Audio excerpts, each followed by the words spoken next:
हाँ तो दोस्तों, इस वीडियो के अंदर हम RateGain ट्रैवल टेक्नोलॉजीज के आईपीओ के बारे में बात करेंगे और जानेंगे कि इस आईपीओ के अंदर आपको कितना लिस्टिंग गेन मिल सकता है और अगर आपको इस आईपीओ में अलॉटमेंट मिलता है तो क्या आपको इसे लॉन्ग टर्म के लिए होल्ड करना चाहिए या नहीं। तो चलिए शुरू करते हैं। देखिए, सबसे पहले हम ये जानेंगे कि ये कंपनी काम क्या करती है। तो देखिए, ये जो कंपनी है ये टेक्नोलॉजी को डिस्ट्रीब्यूट करने का काम करती है ग्लोबली, यानी कि सिर्फ इंडिया में ये कंपनी काम नहीं करती है, ये पूरे ऑल ओवर दी वर्ल्ड में इनका कामकाज है। लेकिन जो इंडिया की अगर हम देखेंगे, जो लार्जेस्ट सॉफ्टवेयर सर्विस प्रोवाइडर ये कंपनी है अगर हम ट्रैवल और हॉस्पिटैलिटी सेक्टर के अंदर अगर हम बात करें तो देखिए, ये मेन जो ये कंपनी है ये ट्रैवल और हॉस्पिटैलिटी वाले जो सेक्टर्स है उन्हें ये सर्विसेज प्रोवाइड करवाती है। देखिए, अगर आपको ये इजीली अगर समझना हो तो इसका एक एग्जांपल मैं आपको दे देता हूँ। देखिए, फॉर एग्जांपल अगर आपको ऑनलाइन आप जो कोई भी फ्लाइट की टिकट बुक करवाते हो तो वहाँ पर एक टेक्नोलॉजी यूज की जाती है, यानी कि कैसे आप फ्लाइट की टिकट बुक करवाओगे, कैसे कौन से सीट अवेलेबल है वो आपको दिखाएगा, फिर उसके बाद में आपका टिकट बुक हो जाएगा। तो वहाँ पे जो टेक्नोलॉजी यूज की जा रही है और वो टेक्नोलॉजी जो इन कंपनीज को ये जो प्रोवाइड करवाने का काम जो ये कंपनी करती है वो ये RateGain का काम है। यानी कि जो ऑनलाइन जो सर्विस इन कंपनीज की है वो ये कंपनी के थ्रू ये कंपनीज हमें प्रोवाइड करवाती है। तो देखिए, अभी करंटली अगर हम देखेंगे तो कंपनी होटल्स, एयरलाइन, ऑनलाइन अगर हम ट्रैवल एजेंट की अगर हम बात करेंगे, फिर पैकेज प्रोवाइडर्स, कार रेंटल्स, तो ये सब सारी चीज़ें जो ऑनलाइन आप बुक करवा रहे हो अभी, तो इसके पीछे जो टेक्नोलॉजी यूज की जा रही है तो वो ये कंपनी प्रोवाइड करवाने का काम करती है। तो इसके अलावा अगर हम देखेंगे तो ये जो कंपनी है ये इन कंपनीज को इतने अच्छे तरीके से सर्विस प्रोवाइड करवाती है, इसमें artificial intelligence, machine learning capability, सारी यहाँ पे जितनी भी टेक्नोलॉजी होती है उन्हें यहाँ पे ये कंपनी यूज करती है। तो देखिए, अगर हम अभी अगर देखेंगे तो ये जो कंपनी है इनके अभी 3 बिजनेस यूनिट्स है। देखिए, पहला अगर हम देखेंगे डेटा एज अ सर्विस, जिसका अगर हम देखेंगे डास, उसके बाद अगर हम देखेंगे डिस्ट्रीब्यूशन, यानी कि कैसे उसको डिस्ट्रीब्यूट करना है। तो अगर हम थर्ड की अगर हम बात करेंगे मार्केटिंग टेक्नोलॉजी, तो देखिए जो हमने ओयो के जो मार्केटिंग वगैरह देखी है हमने, तो वो भी ये कंपनी करने का काम करती है। उसके अलावा अगर हम देखेंगे तो अभी करंटली मतलब अगर हम एज ऑफ जून 30 2021 तक की अगर हम बात करेंगे तो अभी करंटली कंपनी के पास 1400 कस्टमर्स है। तो देखिए, इतना ज़्यादा कंपनी का कस्टमर बेस है। उसके अंदर 8 कंपनी के ग्लोबल फॉर्च्यून 500 कंपनी में से कंपनी के 8 कस्टमर है, यानी कि 500 टॉप की जो कंपनीज हैं उसमें से कंपनी के 8 क्लाइंट्स है। तो देखिए, इसका मतलब ये कि बड़े बड़े क्लाइंट्स की कंपनी के पास अभी है। उसके अलावा अगर हम देखेंगे तो देखिए ओयो होटल्स, जो कि आप ओयो का आप सभी ने नाम सुना ही होगा, फिर उसके अलावा लेमन ट्री होटल जो कि हमारे इंडियन मार्केट में लिस्टेड है, तो वो भी इस कंपनी की कस्टमर है। तो देखा जाए तो इनके कस्टमर बेस काफ़ी अच्छा है और ऐसा नहीं है कि 1-2 कस्टमर के ऊपर यहाँ पे डिपेंडेंसी है। लगातार यहाँ पे कस्टमर बेस को बढ़ाने में कंपनी का मेन मोटिव हमें यहाँ पे नजर आता है। अब देखिए, कंपनी की कॉम्पिटिटिव स्ट्रेंथ क्या है। तो देखिए, कस्टमर बेस तो जो मैंने आपको बता ही दिया, उसके अलावा 8 ग्लोबल कंपनी की फॉर्च्यून 500 में से कंपनी के पास 8 कंपनी के पास हैं। उसके अलावा अगर हम देखेंगे तो लगातार यहाँ पे इनोवेटिव वे में कंपनी काम कर रही है, कैसे नए नए टेक्नोलॉजी आइडियाज कंपनी ला सकती है और जिससे जो इनके कस्टमर थे वो काफ़ी अट्रैक्टिव हुए और इनका कस्टमर बेस भी वहाँ पे बढ़ता हुआ नजर आएगा। उसके अलावा अगर हम देखेंगे तो काफ़ी अच्छा प्रोडक्ट पोर्टफोलियो सॉल्यूशंस इन्होंने बना के रखा हुआ है। अगर ट्रैवल और हॉस्पिटैलिटी इंडस्ट्री की अगर हम बात करें तो देखिए, ये जो सारी चीज़ें हैं अभी तो बहुत कम अगर देखेंगे बहुत कम कंपनीज अभी इतना ऑनलाइन में आई है। तो आने वाले टाइम पे यहाँ पे बहुत सारी ऐसी होटल्स हैं जो अपनी सर्विसेज ऑनलाइन देना चाहेगी, बहुत सारे ऐसे ट्रैवल एजेंट्स हैं जो अपने सर्विसेज को ऑनलाइन करना चाहेंगे। तो वहाँ पर अगर एक कोई लीडिंग प्लेयर अगर होगा तो वहाँ पर डेफिनेटली उन्हें बेनिफिट मिलने वाला है। तो खास करके इंडिया में एक लीडिंग प्लेयर है तो वो मेरे ख्याल से काफी ने आने वाले टाइम पे बेनिफिट कर सकता है।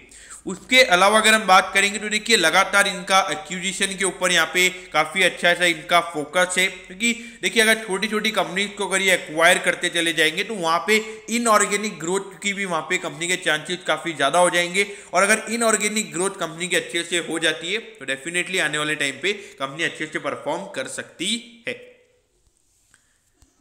अब यहाँ पर ये कंपनी आईपीओ लेकर क्यों आ रही है, तो देखिए यहाँ पर जो कंपनी ने जो RateGain यूके यानी कि जो इनकी एक सब्सिडरी जो कंपनी है जो यूके की कंपनी है, तो उनको उनसे जो इन्होंने डेट लिया हुआ है तो वो डेट को ये क्लियर करना चाहते हैं।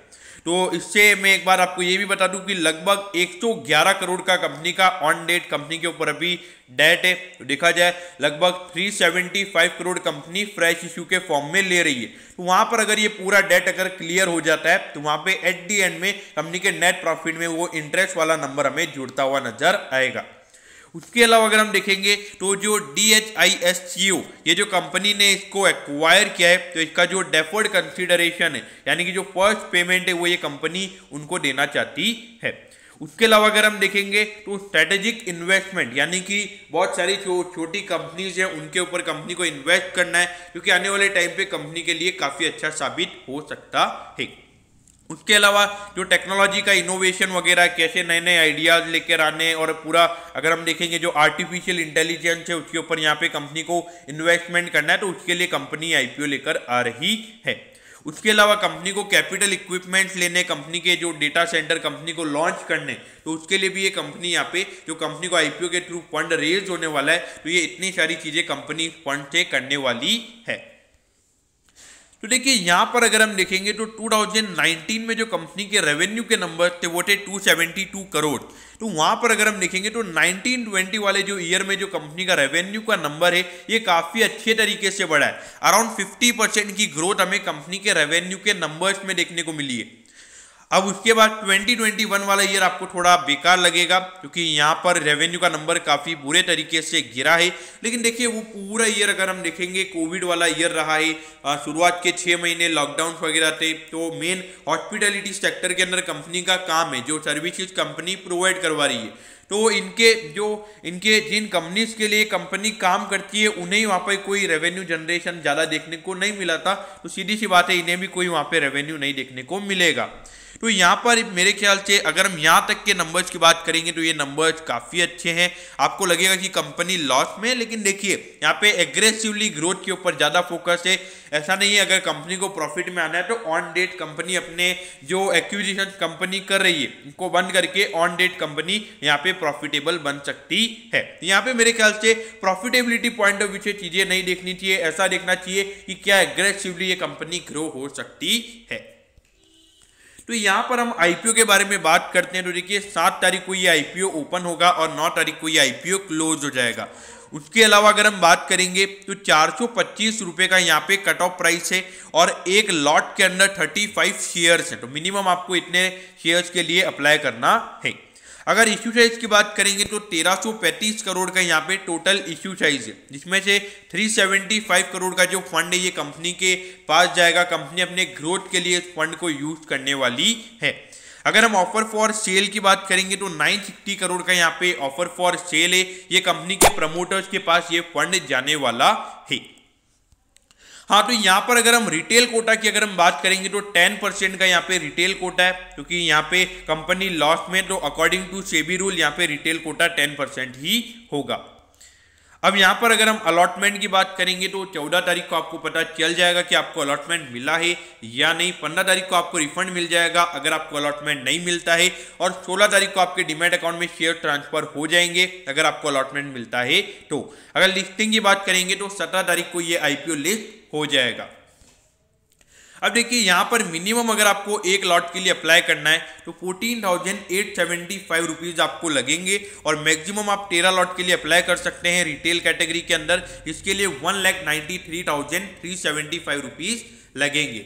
और अगर आपको 2 लाख से ऊपर की अगर एप्लीकेशन लगानी है तो आप HNI कोटा में एप्लीकेशन लगा सकते हैं।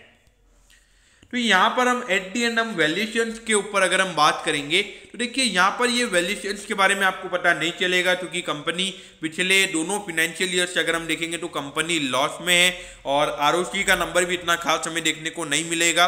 तो लेकिन अगर हम यहाँ पे एक नंबर के ऊपर यहाँ पे फोकस कर सकते हैं जिसका नाम है डेट टू इक्विटी।